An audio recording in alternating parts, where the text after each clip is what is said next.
Y el día de hoy vamos a abordar un tema concerniente al futuro y le hemos colocado como título a esta predicación: 4 retratos de la muerte. 4 retratos de la muerte. La escatología es la ciencia que estudia el futuro, los eventos futuros. Nosotros como cristianos nos apoyamos en la palabra de Dios para tener conciencia de esos momentos que viviremos eventualmente en alguna parte de nuestra vida. La muerte es el misterio más grande de la humanidad, más que el Triángulo de las Bermudas o cualquier otro enigma que se encuentra y que existe en esta tierra. El tema de la muerte es un tema que atañe al ser humano sin importar su idiosincrasia.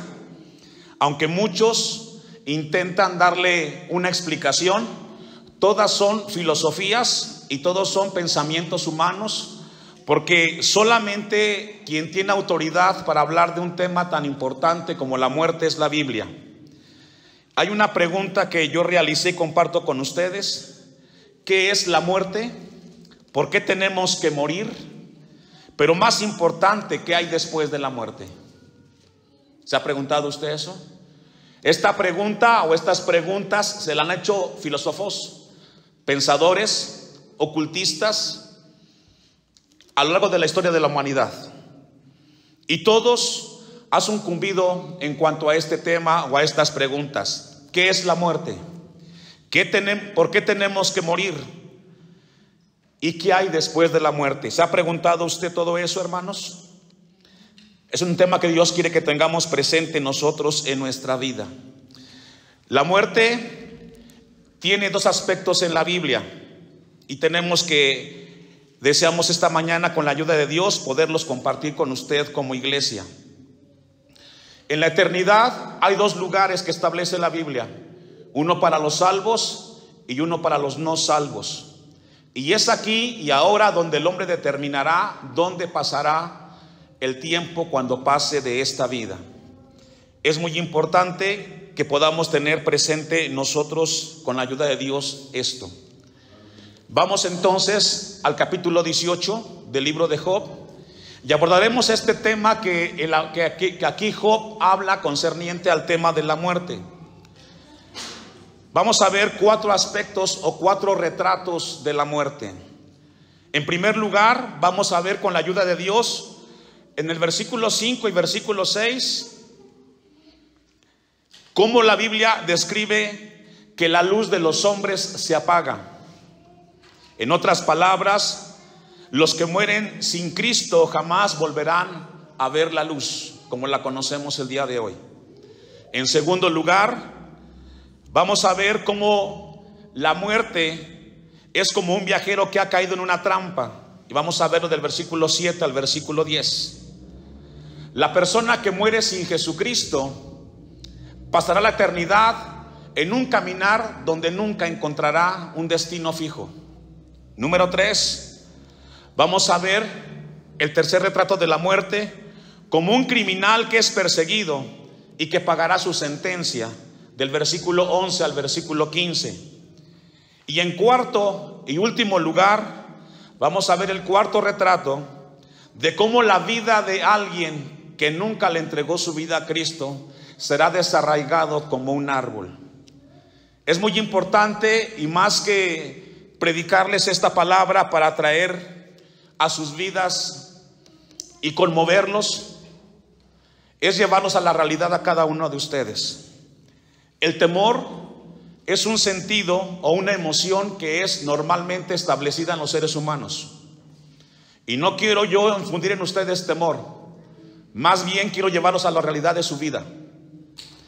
El temor es un sentido que tenemos los seres humanos y que está creado para alertarnos de ciertos peligros. Por ejemplo, si está un niño cerca del fuego, ¿qué le dice al niño? No se acerque, porque sé que puede quemar. ¿Qué le infunde allí al niño? Temor. ¿Por qué? Por tocar el fuego. ¿Cierto o no? El niño está jugando en la calle y ¿usted qué le dice al niño? Fíjate, no salgas porque pueden pasar vehículos y te pueden atropellar. ¿Qué infundió en el niño? Temor, para cuidar su vida. El temor es una emoción que está en el ser humano y que se detona para prevenirnos de un peligro y evitarlo en nuestras vidas. Los cables eléctricos son un peligro, ¿cierto o no? ¿Y qué decimos o qué hacemos? No toques los cables de la luz porque te puedes electrocutar, ¿cierto? ¿Qué infundió usted en su hijo? ¿O qué infundieron en nosotros? El temor y el respeto. ¿Por qué? Por los cables eléctricos. Entonces, el temor es algo que tenemos nosotros, los seres humanos, y que es normal, pero que está en nosotros para que se encienda el sensor en cuanto al tema que vamos a abordar. Vamos a ir a Mateo 10:28 y deje un apartado ahí porque vamos a regresar. Mateo 10:28, en este sentido del temor y del respeto que nos previene la Biblia, Jesucristo dijo al respecto: y no temáis a los que matan al cuerpo, mas el alma no pueden matar. Temed más bien, ¿me ayuda a leer?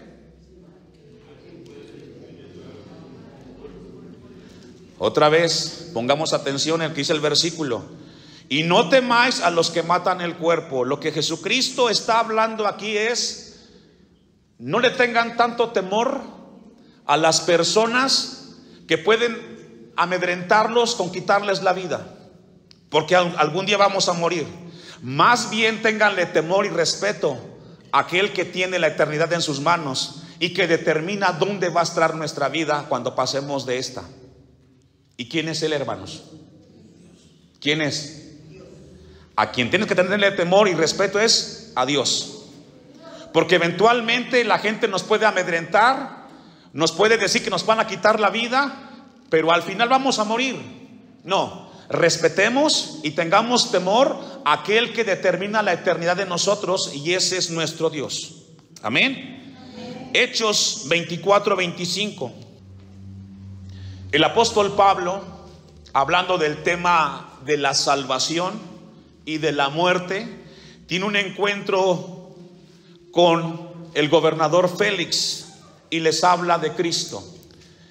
Quiero yo decirles algo esta mañana a cada uno de nosotros. Como pastor tengo una preocupación por los hijos de cada uno de ustedes, porque los hijos de hogares y matrimonios cristianos se piensa que son salvos por el hecho de haber nacido en una cuna cristiana. Déjenme decirles la realidad: sus hijos han crecido con un modismo cristiano y saben del lenguaje cristiano, saben decir Dios le bendiga, gloria a Dios, aleluya, etcétera. Pero todo eso es modismo. Su hijo necesita nacer de Cristo, y necesita usted tener eso bien presente en su vida. Yo tengo una gran preocupación por los jóvenes de esta iglesia y los niños que están creciendo. Ellos piensan que son cristianos. Déjenme decirles que no lo son. Ustedes tienen que venir en fe y en arrepentimiento y entregarle su vida a Cristo y reconocerle como su Señor y Salvador. Y entonces comenzará su vida eterna. Mientras tanto, ustedes siguen teniendo la oportunidad de escuchar el mensaje de salvación. Y les puede pasar lo que vamos a leer que le pasó al gobernador Félix. Versículo 24, dice la palabra de Dios. Versículo 25. Pero al disertar Pablo acerca de la justicia, Pablo tuvo la oportunidad de hablarle a gobernantes. Uno de ellos es Félix, el que estamos leyendo. Le habló acerca de la vida, de la muerte, de la eternidad, de la salvación, y lo persuadió. Lo acorraló con el mensaje de Cristo, Pablo, a Félix, del dominio propio, del juicio venidero, como esta mañana lo hacemos con la iglesia en este lugar. ¿Y qué le pasó a Félix? Se espantó, le impactó. ¿A quién no le impacta el tema de la muerte? ¿A qué ser humano no lo impacta y lo confronta cuando hablamos de un tema tan importante como es la muerte? Todos, sin importar la preparación que se tenga. Dice que Félix se espantó y dijo, ¿qué le dijo? ¿Le interesó? ¿Quiso cambiar? ¿Quiso aprovechar el mensaje de salvación? Como muchos hoy en día escuchan del mensaje del tema de la eternidad y casi siempre dicen, déjeme vivir en paz, pastor, tengo una vida que disfrutar. Tengo cosas más importantes que prestarle atención al tema de la muerte. Pero déjame recordarte que un día pasarás y te alcanzará la palabra que esta mañana estás escuchando de parte de Dios. Y estarás delante del Creador. Y no habrá en ti una segunda oportunidad, como tampoco la tuvo Félix. Y le dijo a Pablo: vete, pero cuando tenga oportunidad te llamaré. ¿Sabe usted que el tiempo es un gran timador? El tiempo es un gran timador que constantemente te dice: déjalo para mañana. ¿Qué es un timador? Es alguien que te engaña, que siempre te dice: en otro momento lo puedes hacer. Y el tiempo es un timador que te dice: déjalo para mañana, tienes mucha vida que disfrutar. Trabaja, esfuérzate. Yo oro por la iglesia en este lugar y estoy preocupado porque por ustedes hubo mucho anhelo de que hubiera un templo en este lugar. Y ahora que está el templo, ¿qué hacen? Se ocupan en las cosas del mundo. ¿Dónde está el interés que había de la casa de Dios? Cuando hay culto, ¿dónde están? ¿Qué es primero? ¿Dios o las cosas materiales? Toda la vida tendremos que trabajar, hermanos, pero lo más importante es tu eternidad. Y si ahora está la casa de Dios, tenemos que esforzarnos. Y no le estoy diciendo porque quiero que esté aquí. No, el cristiano sabe dónde tiene que estar el día del culto. Eso es todo. Como pastor es llevarlo a la reflexión, porque el tiempo es un gran timador. El próximo jueves, el próximo domingo, el próximo miércoles puedes estar. Hoy no puedes. Y tú no sabes si el próximo o la próxima semana tendrás la vida para hacerlo. Y fue el caso de Félix. Vete, Pablo. Cuando tenga tiempo te voy a llamar. Cuando considere necesario arreglar mi vida con Dios, yo te haré llamar, pero hoy no. Tú no sabes si el próximo culto vas a estar aquí. Y si estás, ¿cómo vas a estar? La vida cambia muy rápido, hermanos. Y podemos tener vida y salud, pero también perderla en cualquier momento. Por lo tanto, mientras tanto tengamos vida y salud, busquemos a Dios. No hay excusa para todos en este lugar. Vayamos entonces ahora sí, con esta breve introducción, al libro de Job, capítulo 18, versículos 5 y 6, y vamos a ver el primer retrato de la muerte. La muerte es como una luz que se apaga. Hay una película en el mundo secular, no sé si alguna vez la vio, yo me tocó verla de niño, la de Macario, ¿la ha visto? De un personaje que trae una vela y no quiere que se apague y ande corriendo porque la luz representaba en esa película la vida. Pero al final se apaga, y así es la vida del ser humano. La primera descripción que nos da la Biblia y que nos habla en cuanto al tema de la muerte es que la luz de los hombres se apagará. Tu brillo, tu esencia un día dejará de ser. Y dice el versículo 5 y 6: ciertamente la luz de los impíos será apagada. Es decir, ¿quién es un impío? Alguien que no es cristiano. La gente impía es aquella persona, hombre o mujer, que no le interesan las cosas de Dios. Y también puede haber gente aquí. No todos somos aquí cristianos. Conocemos y deseamos saber más. Cristianos solamente los nacidos de Dios. Y debe de preocuparte el tema de tu salvación, porque esto es personal. El padre no puede salvar a su hija, ni la madre a su hijo, ni el esposo a la esposa. La salvación es un tema personal. Solo tú con Dios. Y no resplandecerá la centella de su fuego. La luz se oscurecerá en su tienda y se apagará sobre él su lámpara. Dice otra versión: el malvado se le apagará la luz y su fuego no volverá a dar llama. Esa es la vida del ser humano. No todo el tiempo tendremos la oportunidad de disfrutar y de ver la luz como la vemos hoy. Si tú partes de esta vida, lo que conocemos hoy como la luz, tú nunca más la volverás a ver. Caminarás siempre en oscuridad. Y qué terrible es cuando se va la luz, ¿cierto? Se apaga todo en casa y todo es a tientas y te puedes caer y te lastimas. Así será la vida después de esta. Primera de Juan capítulo 1, 5 al 7. La luz en la Biblia está asociada con la vida, pero también la muerte está asociada con la oscuridad. La primera descripción que se nos da de la muerte es que la luz del hombre será apagada. Primera de Juan 1:5 dice: este es el mensaje que hemos oído de él y os anunciamos. Dios es ¿qué? Luz, y no hay ningunas tinieblas en la luz. Hoy vemos nosotros con claridad nuestra vida a través de la palabra de nuestro Dios. El apóstol Juan nos habla de lo importante que representa la luz. Y no hay ningunas tinieblas en él. Si decimos que tenemos comunión con él y andamos en tinieblas, mentimos y no practicamos la verdad. Tenemos una bendición de conocer a Cristo y su palabra, porque nos da la Biblia la claridad de tomar decisiones acertadas y seguras, sin titubear, porque Dios tiene control de nuestra vida. Versículo 7: pero si andamos en luz como Él está en luz, tenemos comunión los unos con los otros, y la sangre de Jesucristo, su Hijo, nos limpia ¿de qué? De todo pecado.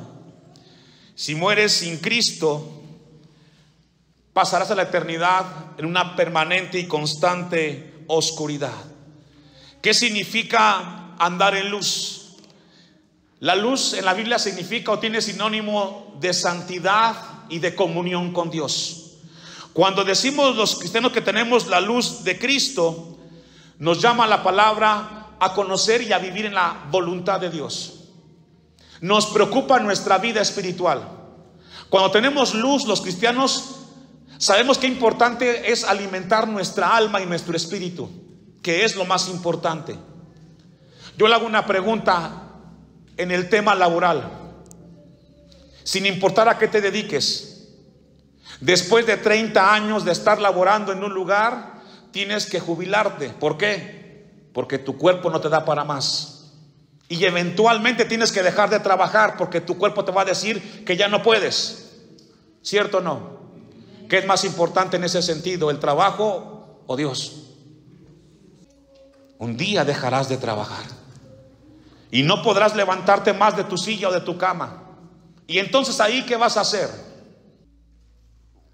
Y con esto no quiero decir que dejes de trabajar. No hay que trabajar toda la vida. Pero lo más importante que quiero poner delante de usted es que sobre todas las cosas está alimentar tu alma y prepararte para el encuentro con tu Dios. El Salmo 18, versículo 28. Salmo 18, 28. Miren lo que hace Dios con nosotros, o lo que Dios ha hecho con nosotros después de conocerle. Tú encenderás mi lámpara. ¿De quién está hablando ahí? El salmista habla de Dios. Dios, tú encenderás mi lámpara. Tú me ayudarás a entender con claridad los designios de la vida. Tú, oh Dios, ¿quién más que Dios para decirnos con certeza cómo vivir nuestra vida? Y dice el versículo 28, Jehová, mi Dios, ¿qué hará? ¿Y cuánto no ha hecho Dios en nosotros esto, hermanos? Nos ha mostrado con claridad, nos sacó de nuestro pensamiento humano, de nuestra manera de pensar, quizás muchas veces en tinieblas y oscuridad, y nos dio la luz para entender la verdad de nuestras vidas. Lo más importante es que nosotros podamos tener la luz de Dios en nosotros, porque tarde que temprano esa luz se va a apagar. Primera de Tesalonicenses capítulo 5 versículo 19 y 22. Esa luz que habla la Biblia y que hace referencia a Cristo es una luz que trae claridad al hombre en esta tierra mientras viva. Primera de Tesalonicenses 5:19, ¿lo tiene? No apaguéis el espíritu, es un mandamiento para los cristianos. No menosprecies las profecías. Y yo le hago una pregunta a usted: ¿cómo se apaga el espíritu de Dios en la vida del cristiano? ¿Cómo lo apagamos? ¿Sabe cómo se apaga el Espíritu de Dios en nuestras vidas? Pecando, desobedeciendo a Dios, caminando en rebeldía en contra de Dios. Así se apaga el Espíritu de Dios. Por lo tanto, esta mañana Dios nos llama a que no apaguemos el Espíritu de Dios en nuestras vidas. Y el apóstol Pablo dice aquí: no apaguéis el Espíritu, no menospreciéis las profecías o la predicación esta mañana. Examinadlo todo, retened lo bueno, absteneos de toda especie de ¿qué? ¿Está conmigo en el 22? De todo malo, de todo lo malo. Qué importante es eso en nuestras vidas, hermanos. Debemos de procurar el conservar nosotros la luz, porque un día se va a apagar. Lucas 16 versículo 19 al 31. Lucas 16, 19. El día que te toque morir, como sea tu muerte, si mueres sin Cristo, despertarás y solamente mirarás oscuridad y nunca mirarás más la luz. Había un hombre rico. Esto no es parábola, es una historia real que está en la Biblia. Había un hombre rico que se vestía de púrpura y de lino fino y hacía cada día banquete con esplendidez. Nos habla de una persona que en esta tierra decidió vivir la vida alegremente con todos sus excesos. Mucha gente dice hoy: es una vida la que tenemos que disfrutarla porque nunca más se volverá a disfrutar.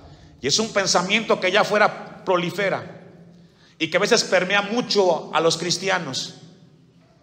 Es una vida, pastor, tenemos que disfrutarla. La juventud se va.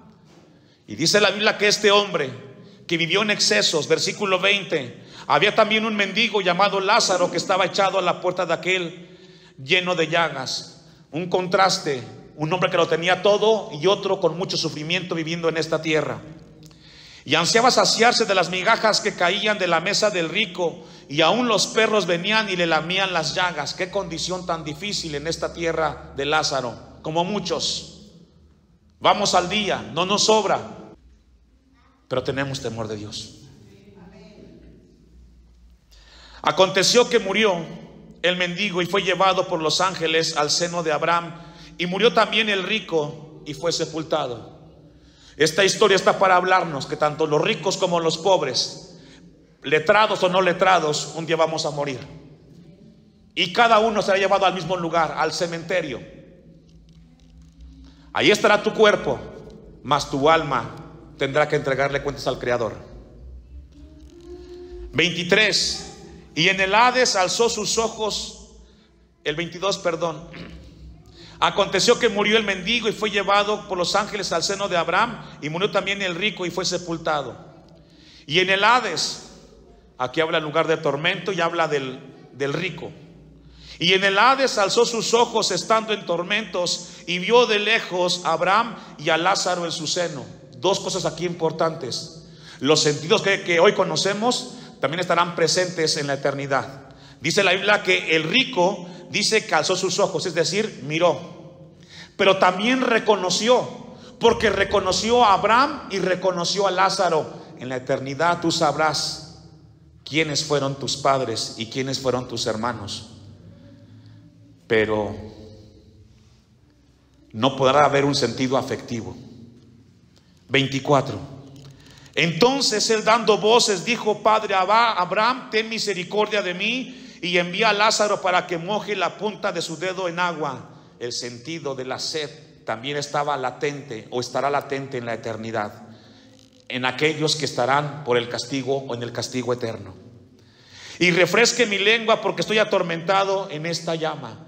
Y no hay mayor tormento para los que estarán en ese lugar de condenación que el haber escuchado el mensaje de salvación en esta tierra y lo dejaron porque el tiempo los timó en esta tierra. Pero Abraham le dijo: hijo, acuérdate que recibiste tus bienes en tu vida y Lázaro también males, pero ahora este es consolado aquí y tú ¿qué? Regularmente cuando hay un funeral escuchamos la frase que la gente dice: ya descansa con Dios, ya dejó de sufrir. Es un buen deseo, pero en la Biblia solamente descansarán y tendrán reposo con Dios aquellos que le entregamos nuestra vida a Cristo en esta tierra. Puede ser justo o no ser justo, así estableció la Biblia que se determina la salvación en esta tierra. ¿Quieres descubrirlo? Un día lo vas a descubrir cuando estés delante de Dios. Además de todo esto, 26, una gran cima está puesta entre nosotros y vosotros. Es decir, no se pueden sacar del infierno a la gente, ni tampoco sacarlos del cielo. Cada uno estará en su lugar y estarán por siempre, por la eternidad, por siempre y siempre y siempre. Esta mañana es importante estar aquí. ¿Dónde quiere pasar usted la eternidad? ¿Dónde? Lo determina usted de manera personal. Entonces, 27, le dijo: te ruego pues, Padre, que le envíes a la casa de mi padre, porque tengo 5 hermanos para que les testifique. Se acordó el rico que tenía hermanos. Se acordó de la familia que quedó en la tierra. Ya no puedo hacer nada. Cuando cruzamos la línea de la muerte, ya no podemos regresar. Nadie de allá ha venido, solamente Jesucristo. Y la palabra está aquí y nos habla a Él. Tengo 5 hermanos para que les testifique, a fin de que no vengan ellos también a este lugar de tormento. Se acordó y no quiso. Y Abraham le dijo a Moisés y a los profetas: tienen, óiganlos. Si queremos traducir esto, escuchen la palabra de Dios que se les predica aquí en la iglesia cristiana Shaddai. Es todo lo que tienen que hacer y tomen la decisión. Él entonces dijo: no, padre Abraham, pero si alguno fuere a ellos de entre los muertos, se arrepentirán.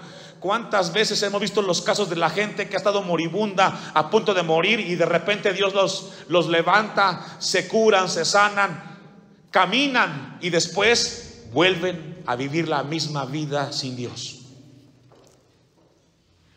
Hace un tiempo visitamos una familia y nunca se me olvida a mí esta experiencia. Fuimos un grupo de pastores a visitar a un enfermo. Yo estaba joven y de repente un pastor le dice al enfermo: ¿estás enfermo? Sí. ¿Para qué quieres que Dios te sane? Si quieres que Dios te sane para que te levantas y te vayas al mundo, mejor quédate donde estás, le dijo. Yo dije: qué fuerte es eso, falta de misericordia. Pero tiene mucho sentido. Si hemos estado al borde de la muerte y Dios nos levantó, ahora que tenemos la vida, ¿qué tenemos que hacer? Pregunto: buscar a Dios. ¿Para qué Dios te libró de la muerte? ¿Para que sigas igual? No. Si Dios nos levantó de la cama donde estábamos postrados y Dios nos concede una segunda oportunidad, es para buscarle, sin pretextos, porque tenemos una segunda oportunidad que muchos no tienen. Mas Abraham le dijo: si no oyen a Moisés y a los profetas, tampoco se persuadirán, aunque alguno se levantare de los muertos. Y esto es como sucede. Proverbios 13:9. Vamos a concluir porque solamente llegamos al primer retrato. Y los invito el próximo domingo para ver los siguientes 3. Proverbios 13:9. ¿Lo tiene? La luz de los justos se alegrará. ¿Quién son los justos? Los que le hemos entregado nuestra vida a Cristo.